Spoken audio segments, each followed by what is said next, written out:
네, 연말이 되니까 줄줄이 새는 돈, 부동산 투자가 답인 것 같습니다. 오늘 금요일의 남자죠. 차동백 부동산경제연구소의 차동백 대표님과 함께 여러분의 고민 상담 도와드릴게요. 대표님 어서 오세요. 네, 안녕하십니까. 차동백입니다. 올겨울 들어서 제일 춥다 그러죠. 오늘 정말 날씨 대단합니다. 산에 눈이 조금 있어서 그런 것 같기도 하고요. 여러분들 아마 오늘 추워서 가정에서 많이 앉아서 이 방송 보실 것 같은데요. 1시간 동안 경청해 주시고요. 고민 상담을 하시는 분들은 그런 고민 상담뿐만 아니라 또 부동산 팁과 관련해서 좋은 어떤 지식 전달까지 같이 해드릴 거니까요. 많은 시청 부탁드리겠습니다. 네, 한 해를 마무리하는 오늘, 한 주를 마무리하는 금요일 여러분의 고민 상담 생방송으로 도와드리도록 하겠습니다. 지금부터 방송을 보시다가 부동산에 관련된 궁금증이나 고민이 있으시다면 서울지역번호 02-2638-3971번으로 무료로 전화 주시면 되겠고요. 샵 3989번으로 문자 보내주시면 되겠습니다. 네, 이렇게 대표님과 인사를 나누다 보니까요. 또 많은 분들이 전화 주고 계시는데요. 첫 번째 시청자부터 바로 만나보도록 할게요. 여보세요? 여보세요? 안녕하세요? 네, 안녕하세요. 네, 시청자님 오늘 어떤 지역 고민 있으세요? 네, 저는 분당의 임해동에 네, 그 동신아파트 9단지 네, 49평을 보유하고 있는데요. 네, 그걸 매도하고요. 네, 서울역 앞에 동자동에 네. 센트레빌 아스트리움 그거를 좀 갈아타 볼까 하는데 네. 이거는 아파트이고 그거는 주상복합인데 주상복합이 좀 인기는 없잖아요. 네, 네. 그래서 이게 과연 옳은 건지 어떤 건지 저희 임해동 그 동신아파트도 향후 전망이 어떻고 네. 그다음에 제가 그 동 아스트리움을 네. 그 투자도 약간 생각하면서 시세 차익도 보고 월세를 또 장기적으로 받아볼까 하거든요. 아, 그게, 네. 알겠습니다. 그거에 대한 의견을 좀 듣고 싶습니다. 네, 일단 임해동 동신 9단지 말씀 주셨는데요. 이곳에서 네. 거주 중이세요? 49평이요. 거주 중이세요? 네, 거주 중입니다. 아, 네, 알겠습니다. 임해동의 동신 아파트 9단지에 거주 중이신데 이 물건을 매도 후에 서울역 앞에 있는 이제 센트레빌 아스테리움을 보고 계신 것 같아요. 이에 대한 전망까지 대표님과 함께 이야기 나눠보도록 하겠습니다. 인사 나눠보세요. 네, 안녕하세요. 네, 반갑습니다. 네, 반갑습니다. 네, 네. 그 방송 보고 계시죠?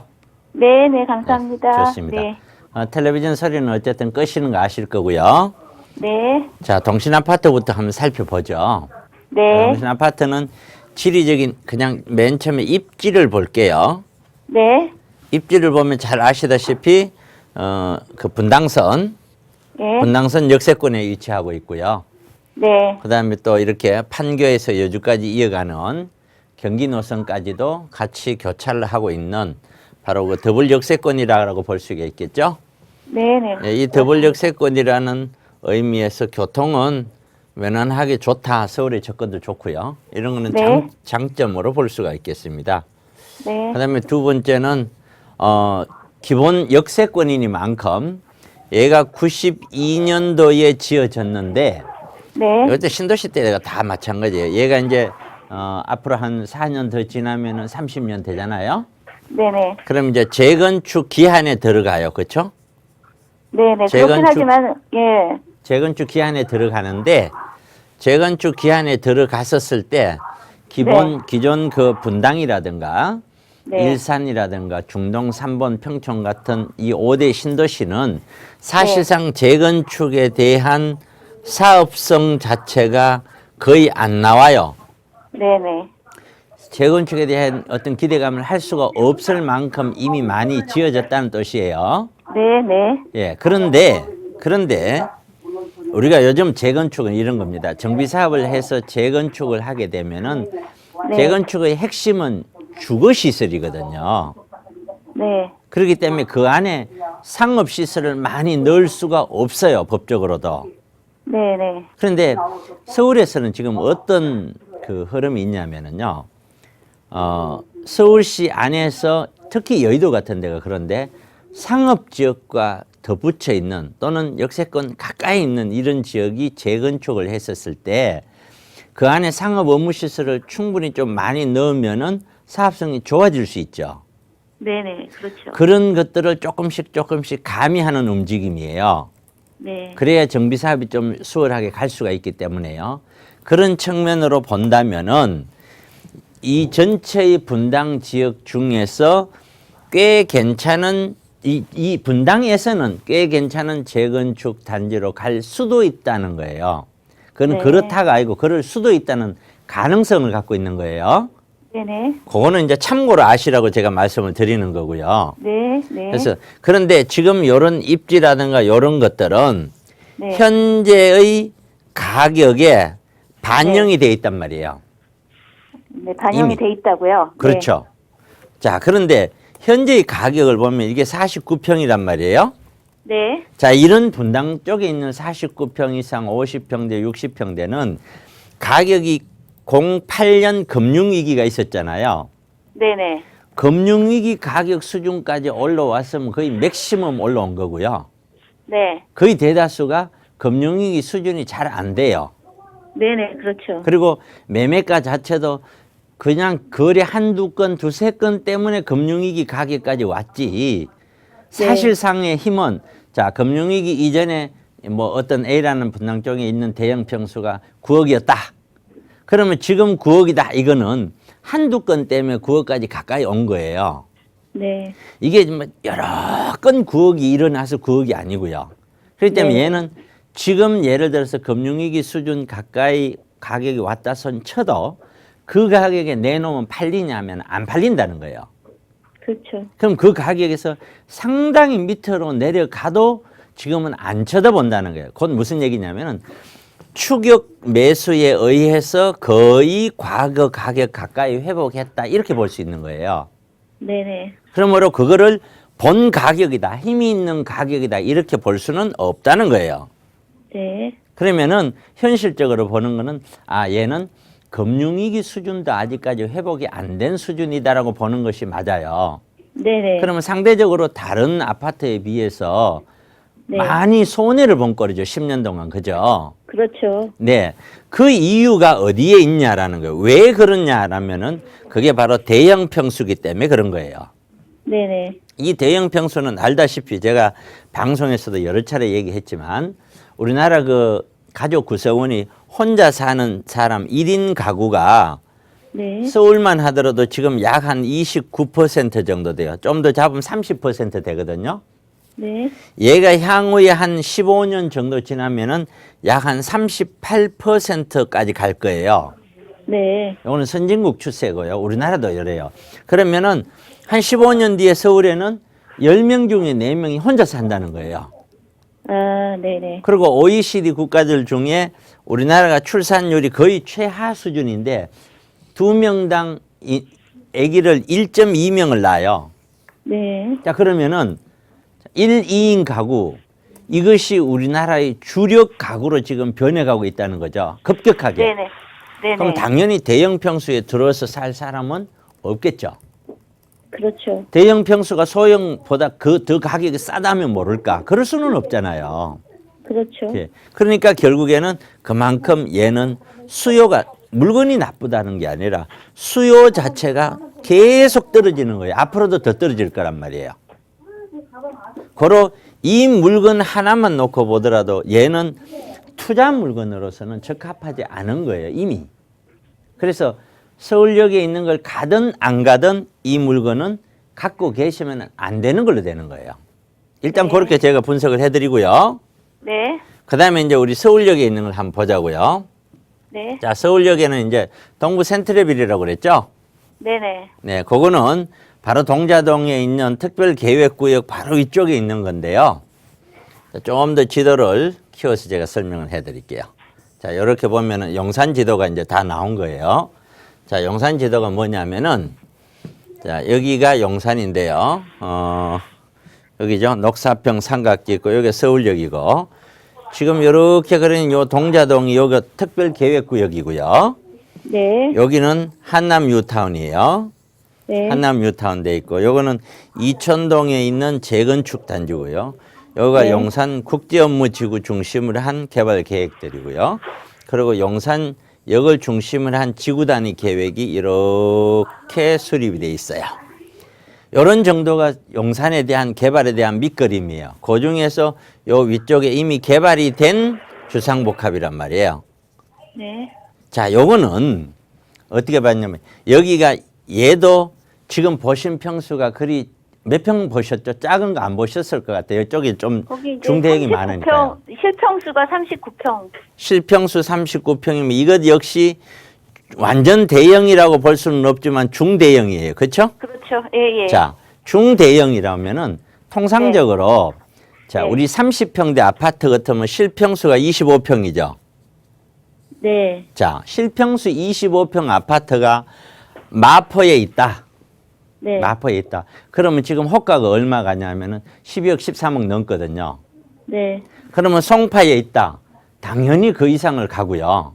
네. 근데 얘는 용산에 있음에도 불구하고 네. 이렇게 큰 실평수가 가격은 그런 마포에 있는 30평대보다 가격이 안 올라간다고요. 예, 예. 그 이유가 바로 얘도 역시 큰 평수라는 거예요. 네. 그럼 그런 의미에서는 아까 동신하고 똑같은 의미로 받아들이면 되겠죠. 네, 그렇긴 한데 거기가 입지가 아, 글쎄요. 그 네. 제가 이제 설명드리는 거는 네. 그럼에도 불구하고 어떤 요인이 있어서 이 가격이 무조건 올라간다. 그러면은 제가 추천을 해야 되겠죠. 그죠? 네네. 그런데 가만히 한 번만 생각해 보세요. 제 이야기 하기 이전에 네네. 만약에 그럼에도 불구하고 올라갈 수 있는 어떤 요인이 있다고 가정을 해봅시다. 네네. 그것이 제가 모르면은 아무도 모를 것이고 제가 알면은 전 국민도 알겠죠. 네. 그러면 그 국민이 안다면 이 가격이 지금 머물러 있지 않겠죠, 이미. 그렇죠. 예. 그거는 뭐냐면은 그런 네. 생각을 하시지 마시고 그런 생각을 하시는 분은 이러이러한데도 불구하고 내가 혼자 생각했었을 때 내 생각에 이러이러한 게 갈 수 있지 않느냐 하는 혼자만의 기대치예요. 네. 그건 절대 적용이 될 수가 없어요. 이게 주상복합이고 아니고 이 문제가 아니에요. 주상복합이라고 나쁜 게 아니에요. 좋은 아파트들 중에 A급들은 주상복합도 많이 있어요. 그런데 기본적으로 그런 의미에서 바라봐야 되고 서울역에 대한 그 서울역이라는 지역으로 봤었을 때는 서울역은 향후에 이제 남북 경협이 이루어지고 북한과 우리의 관계가 정말 지금 대통령이나 정부가 원하는 또 우리 국민이 원하는 통일 시대로 간다고 가정을 했었을 때 완전히 오픈이 되어서 그랬었을 때는 이 서울역 주변이 굉장히 좋아질 수 있어요. 왜? 여기서 출발이 되기 때문에 그래요. 네. 그런데 그렇게 되기에는 너무나 아직은 불확실하잖아요. 그렇죠. 그렇죠. 그러한 불확실성은 사실 우리가 그렇게 하고 싶다고 해서 꼭 되는 게 아니라 미국이라든가 중국이라든가 이런 세계에서 힘 있는 나라들이 얼마만큼 우리를 도와주느냐의 문제거든요. 애석하게도. 근데 그런 걸 가정을 해서 여기는 좋아질 것이야 이렇게 얘기하기는 상당히 어렵다는 거예요. 현실적으로. 그래서 얘 문제는 기본적으로 서울역이고 용산이라는 큰 틀에서는 무난하게 보이지만 실제 이 물건 자체를 보면은 그리 좋은 물건 아니다라는 거죠.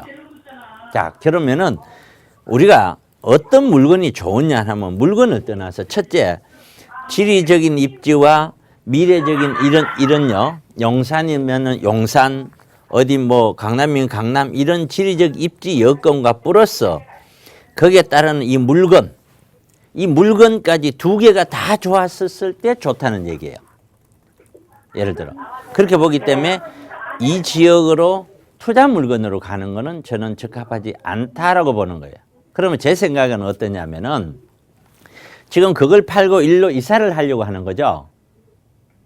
아니요, 이사를 하려는 건 아니고요. 그거를 렌트를 주고 세를 좀 받아볼까 해서 은퇴를 해야 돼서.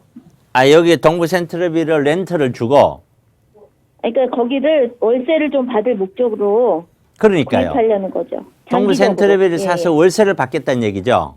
네네. 자, 동부 센트럴 가격을 얼마로 보셨어요? 13억이요. 예? 13억. 아, 13억. 예. 13억인데 월세 얼마 정도를 받을 수 있었죠? 305, 그러니까 저기 보증금 없이요. 예. 350 정도 나온다는 것 같던데요. 자, 보증금 없이 350을 우리가 속어로 좀 표현해서 깔세 뭐 이런 표현을 하는데요. 네. 이러한 월세를 지속성 있게 갈 수 있을 거라는 생각을 하면 안 될 것 같고요. 네. 첫째요. 자, 그러면은 이렇게 한번 가정을 해볼게요. 제가 우스운 예를 하나를 좀 들어볼게요. 네. 자, 서울 시내에 이런 게 있습니다. 예를 들어서 3억짜리 빌라가 네. 있어요. 네. 이제 투룸 빌라가 있어요. 네. 얘가 한 달에 한 100만 원 정도 받아요. 네. 자, 13억이면 4개를 구입할 수 있습니다. 그죠? 네. 4개를 월세를 받으면 보증금 있고 400만 원 받아요. 그렇죠? 네. 네. 근데 이 4개를 주택임대 사업자를 했다고 가정을 해요. 네. 그러면 한 개당에 전세가 그냥 1년에 한 500만 원만 오른다고 쳐요. 네. 그럼 10년 정도 갔어요. 네. 그럼 10년이면은 한 5천만 원 전세는 최소 오르겠죠. 네. 그러면은 4개면은 2억이 올랐다. 그죠?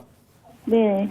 그리고 이거 400만 원 받아도 이것만 해도 1년에 한 4,800이니까 이게 10년이면 4억 8천이잖아요. 네. 합치면 6억 8천 약 한 7억이란 돈이 들어오죠. 네. 그런데 이렇게 얘기하면 안 한단 말이에요.